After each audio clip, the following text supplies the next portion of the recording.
नमस्कार मित्रांनो, मंथन चॅनल मध्ये आपलं स्वागत आहे.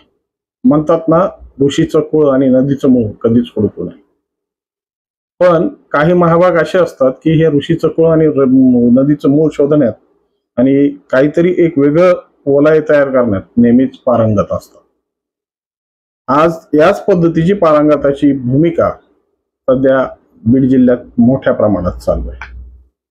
ज्या पद्धतीनं गड आणि मठ वादाच्या भोवऱ्यात सापडली आहेत आणि वादाच्या भोवऱ्यातून या गडांची आणि मठांची जी प्रचिती सर्वसामान्यांसमोर एक वेगळ्या पद्धतीने मांडण्याचा प्रयत्न सुरू आहे. वास्तविक स्वरूपात आज ज्या पद्धतीची आध्यात्मिक केंद्रांची ही शक्तिपीठ, या शक्तिपीठांच्या जोरावर सामाजिक विकास आणि सामाजिक संस्कार हा भार दोन्ही खांद्यावर जडू नये, परंतु त्याच भूमिकेत आज ज्या परिस्थितीची ओढावली गेली आणि ज्या परिस्थितीच्या गुरफट्यात आज ही गड आणि मठ अडकले गेलीत ना, त्याची विवेचना करताना खरंच दुःख होत आहे. मित्रांनो, खऱ्या अर्थानं सामाजिक धुरा जी परिस्थिती निर्माण होते आणि सामाजिक संस्कार यासाठी आपण निर्माण केलेली ही व्यवस्था, ज्या पद्धतीनं सामाजिक विषयांना आपण आपल्या पद्धतीनं रेखाटतो आणि या रेखाटलेल्या विषयांना सामाजिक चेतना म्हणून ओळखलं जातं, किंवा ज्या ठिकाणी माणूस आपल्या सगळ्या असीम श्रद्धा त्यांच्या पायाशी ठेवून आपल्या जीवनाची जी मार्गक्रमण करण्याची जी भूमिका ठेवतो, ती भूमिका म्हणजे हे मठ आणि गड. कारण खरं ते जर या वादाच्या भोवऱ्यात जर अडकत असतील आणि वादाच्या या वाटोळीमध्ये जर त्यांची हेळसांड होत असेल, तर खऱ्या अर्थानं या संदर्भातला विषय कशा पद्धतीने घ्यावा हे समाजाला कळणं गरजेचं आहे. त्यासाठीच या संदर्भात आपण विशेष करून आज विस्तृतवर चर्चा करणार आहोत. आज ज्या पद्धतीनं राजकारणाची परिस्थिती झाली आणि राजकारणाच्या परिस्थितीत ज्या पद्धतीची घराणेशाही किंवा घराणे पद्धत अवलंबण्यात आली आणि ज्या गोष्टी ज्यांच्या हाती सत्ता त्यांचीच उत्तराधिकारी पुढं या पद्धतीची भूमिका आज समाजात रुजू होत आहे, त्याच पद्धतीनं आता गड आणि मठ सुद्धा यापासून वेगळे नाही आहेत. ज्या पद्धतीनं आपल्या पद्धतीची व्यवस्था हे प्रत्येक जण आपल्या परीने करत राहतो आणि या केलेल्या व्यवस्थेच्या माध्यमातून सामाजिक हित साधण्याऐवजी स्वहिताकडे जर लक्ष देण्यात आलं ना, तर खऱ्या अर्थानं या सगळ्या निर्माण केलेल्या ऊर्जा केंद्राचं किंवा शक्ती केंद्रांचं विघटन झाल्याशिवाय राहणार नाही. वास्तविक स्वरूपात ज्या पद्धतीची परिस्थिती समाजासाठी गरजेची असते आणि समाज जर सुसंस्कृत आणि बलशाली बनवायचा असेल तर श्रद्धास्थानं ही महत्वाची. परंतु आज होतंय काय, नेमकं परिस्थिती काय, याचं जर अवलोकन केलं तर खऱ्या अर्थानं या सगळ्या गोष्टींना फटा मारून आपल्या पद्धतीनं आपली पोळी भाजण्याचा प्रयत्न आपल्याला सर्रासपणे दिसतो. आज बीड जिल्हा या जेव्हा आषाढीची वारी या बीड जिल्ह्यातून मुक्ताबाईची पालखी या बीड शहरात कालच येऊन गेली आणि या काल आलेल्या मुक्ताईच्या पालखीच्या नंतर हे उमटलेले पडसाद बघून खऱ्या अर्थानं मनाला शक्ती पोहोचते. प्रत्येक चांगल्या माणसाच्या मनाला जी वेदना होतात ना, ते खऱ्या या वेदना जाणून घेणं गरजेचं आहे. वास्तविक स्वरूपात आज ज्या पद्धतीच्या वादंगामध्ये आज ही आध्यात्मिक शक्ती पीठ अडकण्यात आली ना, ती खऱ्या अर्थानं त्याच्या मागचं कारण काय हेही शोधणं गरजेचं आहे. आज ज्या परिस्थितीत निर्माण झालेली व्यवस्था आणि लोकमतासमोर हा विषय कशा पद्धतीनं परिवर्तित व्हावा, कारण की वेगवेगळ्या आज ज्या पद्धतीनं बीड जिल्हा या सगळ्या गोष्टींची प्रचिती घेऊन सामाजिक अधिष्ठानामध्ये किंवा वैचारिक अधिष्ठानामध्ये एक संवेदनशील जिल्हा म्हणून ओळखला जातो. ज्या जिल्ह्याची विचार प्रणाली आणि ज्या पद्धतीची कार्यप्रणाली आम्हाला आजपर्यंत इतिहासात पाहायला मिळते, ते वर्तमानातही तीच प्रक्रिया आम्हाला दिसते. कारण की या सगळ्या गोष्टीची जी चेतना पेटते ना, ते बीड जिल्ह्याच्या मातीतूनच. त्यामुळं महाराष्ट्राच्या राजकारणात ज्या पद्धतीनं बीड जिल्हा हा केंद्रस्थानी मानला जातो आणि सगळ्या महाराष्ट्राचं राजकारण शिजत असताना सुद्धा बीड जिल्ह्यात काय घडतं ह्याच्यावर सगळ्या समीकरणाचं जी सूत्रबांधणी होत असते, त्या पद्धतीने आध्यात्मिक क्षेत्रात सुद्धा याच पद्धतीची भूमिका आम्हाला पाहावयास मिळते. आज जरी ज्या पद्धतीनं गडांचा जिल्हा म्हणून जरी या जिल्ह्याला उद्देशलं, तरी हे अवघड ठरणार नाही. पण या गडांमधून लावलेले प्रश्नचिन्ह आज सर्वसामान्य माणसाच्या समोर आज खऱ्या अर्थानं यक्ष प्रश्न झालेले. या पद्धतीनं यक्ष प्रश्न सोडवणं हे कठीण असतं. त्या पद्धतीने हेही प्रश्न लोकमताच्या वतीनं लोकमताच्या परिस्थितीवर सोडवले गेले तर खऱ्या अर्थानं सामाजिक परिस्थितीमध्ये या ऊर्जा केंद्रांचं अस्तित्व अधिक बळकट होईल.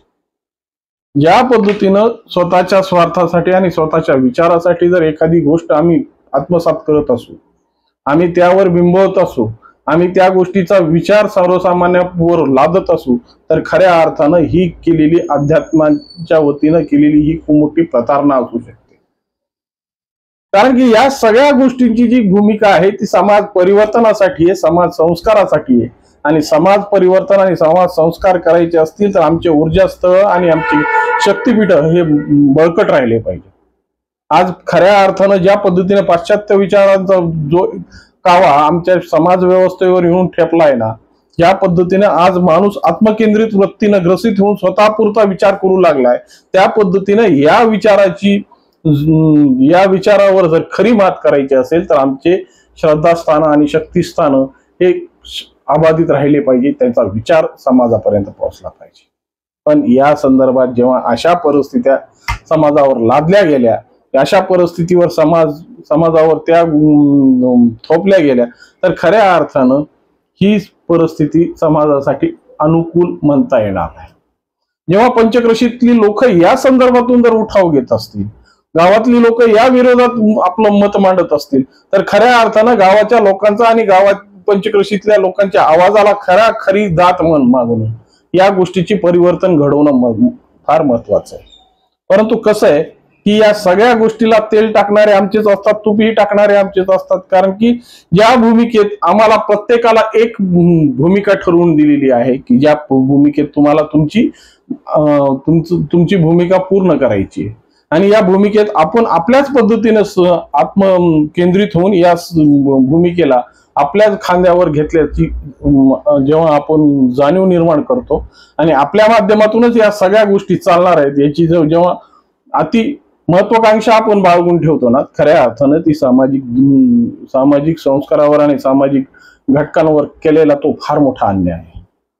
कारण की आज कोणतीच बाजू तटस्थ आणि प्रशस्तपणे मांडता येणार नाही, आणि तीच बाजू जर आपण त्या गोष्टीचा विचार करून सामाजिक चेतनेसाठी जर या गोष्टीचा विचार केला, सामाजिक परिस्थितीसाठी याचा विचार केला, तर खऱ्या अर्थानं ज्या गोष्टी या शक्ती केंद्राच्या माध्यमातून अपेक्षित जनतेला आहेत, या शक्ती केंद्रांचं जी सामाजिक दायित्व आहे ते दायित्व खऱ्या अर्थानं सामाजिक भूमिकेत आपलं वेगळं वलय निर्माण करू शकेल. पण जेव्हा ते निस्वार्थी आणि निसंकोच पद्धतीनं काम कार्यरत असेल तर. परंतु जेव्हा एखाद्या उद्दिष्टाला धरून एखादं उद्दिष्ट फलित करण्यासाठी आम्ही जर सक्षमपणे त्या उद्दिष्टाच्या मागे लागून आमच्या पत्रावळीवर भात वडण्याचा जो प्रकार सुरू केला, तर त्याची परिणिती ही समाजावर कशा पद्धतीची पडेल ह्याचाही विचार आम्ही केला पाहिजे. कारण की या सगळ्या गोष्टी समाज उद्धारासाठी, समाज बळकटीसाठी, समाज संस्कारासाठी आहे. त्यामुळे एखाद्या गोष्टीचा परिणाम किती वेगाने होऊ शकतो हेही आम्हाला माहिती आहे. कारण की आजपर्यंत आम्ही ज्या पद्धतीनं आपलं जीवन जगतोय आणि ज्या पद्धतीनं मागच्या 50 वर्षात आणीबाणीचा काळ आम्ही भोगलाय, या आणीबाणीच्या काळामध्ये अशाच पद्धतीच्या थोपलेल्या विचारांची परिस्थिती आमच्या समोर मांडण्यात आली, आमच्यावर लादण्यात आली. त्याच्या उठावात निर्माण झालेली ही 21 महिन्याची आणीबाणी भारतीय राजकारणात कशा कशा पद्धतीनं परिवर्तन घडून गेली हे आपल्या समोर एक मूर्तिवंत उदाहरण. त्यामुळे या सगळ्या गोष्टींचा जर सार घेतला तर खऱ्या अर्थानं या सगळ्या गोष्टींना घडवणारा जो समाज आहे, जे लोकमत आहे, जे जनमत आहे, ते खऱ्या अर्थानं या गोष्टीतली प्रमुख भूमिका आहे. आणि ज्या पद्धतीनं जनमत मांडलं जातं, ज्या पद्धतीनं परिस्थिती मांडली जाते, त्या परिस्थितीचा सन्मान करणं आणि त्याला आत्मसात करून या गोष्टींना चालना देणं हे आपलं परम कर्तव्य होतं. परंतु जेव्हा आपण आपल्या मिळालेल्या असीमित अधिकारांना त्यांच्यावर थोपण्याचा प्रयत्न करतो आणि थोपलेल्या विषय त्यांनी स्वीकारावा अशी जबरदस्ती करण्याचा प्रयत्न होतो ना, तेव्हा ही आणीबाणी निर्माण होते. त्यामुळं या परिस्थितीला कुठंतरी रोखण्यासाठी त्याच्यात प्रत्येक घटकाला, त्याच्यात भूमिका, राजकीय भूमिका आली, सामाजिक भूमिका आली,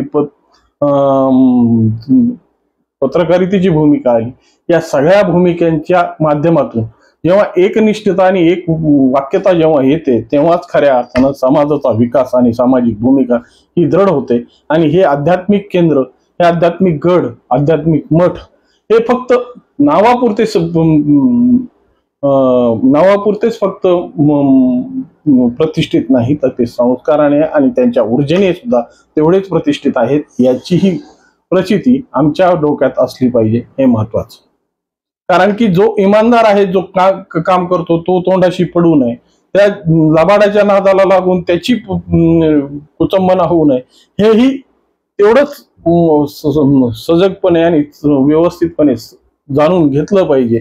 आणि खऱ्या अर्थानं सामाजिक पटलावर आपली भूमिका, या आध्यात्मिक केंद्राची भूमिका, या ऊर्जा केंद्राची भूमिका ही समाजासाठी आहे, समाजमुख आहे, सामाजिक भूमिकेत आहे, याची प्रचिती ठेवून सामाजिक भूमिकेसाठी जो समाज कौल देईल, जनमत जे आपलं मत मांडेल त्यालाच कौल दिला पाहिजे, एवढं निश्चित. नमस्कार.